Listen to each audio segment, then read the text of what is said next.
Welcome to the Metaphorosis magazine podcast, your home for beautifully made speculative fiction. The magazine is edited by B. Morris Allen, and I'm your host, Matt Gomez.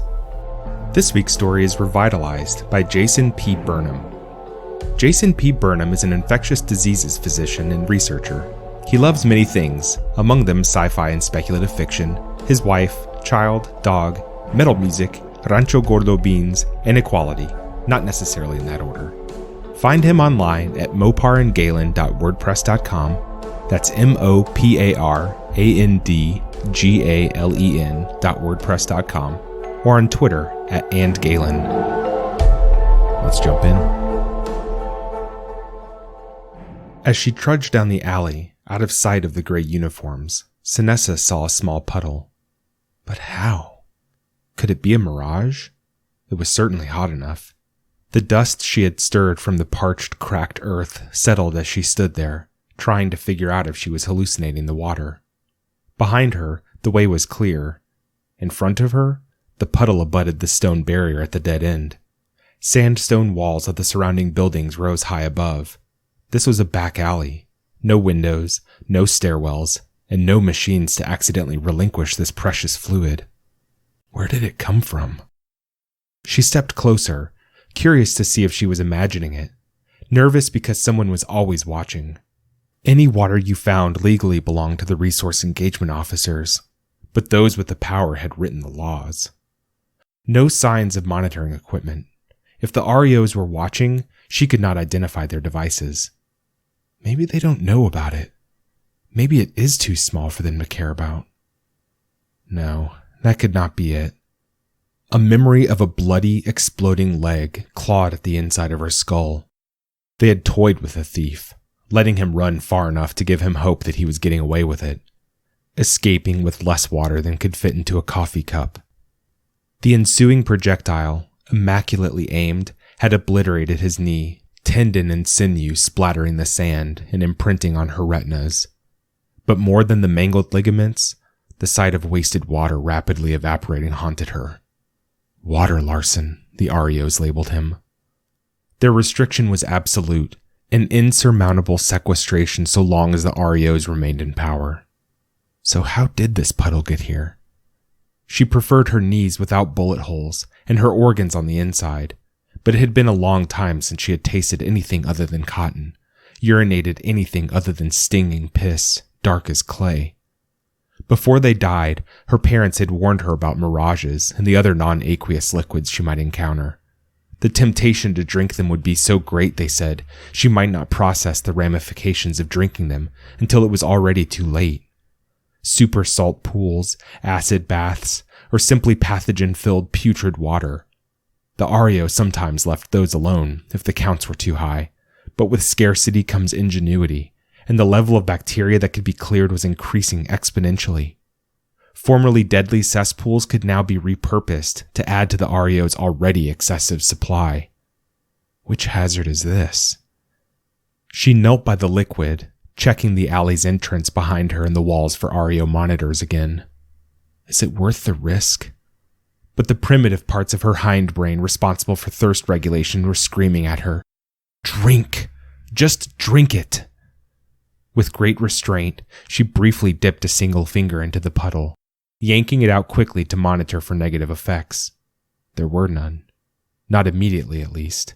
No burning, no tingling. She held it to her nose. No odor.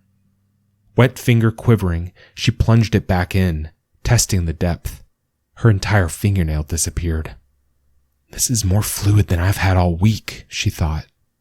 After waiting long enough, she hoped, for any side effects of a non-aqueous liquid to have manifested, but not long enough to draw attention to her absence from the near absolute reach of REO surveillance, she stooped further, her cracked lips burning as they touched the water.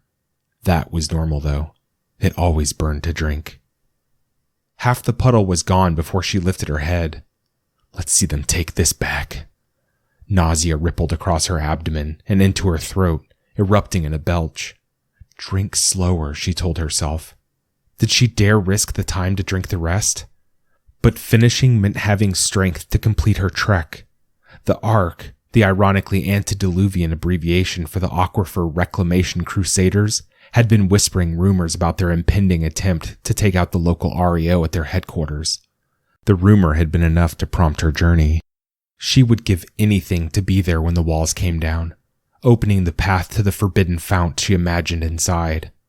Sparkling, crystal blue water waiting for the crowd and her among it, surging forward with the collapse, guzzling the liquid ambrosia. The cool comfort in her throat and the accompanying clear-headedness were irresistible. She slurped up the rest of the water, the dusty silt in the last gulps barely registering as undesirable. It was not even the worst thing she had consumed this week. What is this feeling? She stood above the dark spot in the dust, considering. Refreshment. Time would tell if it had been full of pathogens. If so, the diarrhea would dehydrate her more than she had been before she drank. That would almost certainly kill her. But that would come later. She exited the alley, shuffling her feet noticeably less than when she had entered. Too noticeably. She ran into the faded gray uniform before she saw them. "You're looking awfully hydrated, citizen." They know. Split lips were no excuse for her lack of speech this time. "Where did you get the water?" asked the lead REO, but his visor was looking beyond her, at the dark spot. It was a setup. REO commissions for capturing water larcens were real, as real as the water they had planted here. There was nowhere to run, nothing she could do to annul her consumption. "What water?" The high-caliber rifle bullet detonating the knee played on a loop in her head. "Don't play ignorant. Our sensors can detect it on your breath. Your fractional expiration is too high. You drank water in the last..." The REO looked at the visor's readout. 5 minutes. She shook her head, and the REO responded in kind. Hard to forget that quickly. Her muscles seized, frozen despite the midday sun, blocked in by the sandstone building to her rear and the huddle of REOs on her left and right. When the butt of their rifle connected with her temple, Sinessa despaired, not for her life, but because she knew they would pump her stomach, stealing her water, stealing her chance to baptize herself in the REO's sequestered spring. Through the penumbra of coma, she strung together one last covetous thought. How big will their water commission be if they bring in an entire failed Ark revolt? That was Revitalized by Jason P. Burnham. Thanks for listening. If you'd like to read or listen to more speculative fiction, visit us online at magazine.metaphorosis.com or on Twitter @metaphorosismag.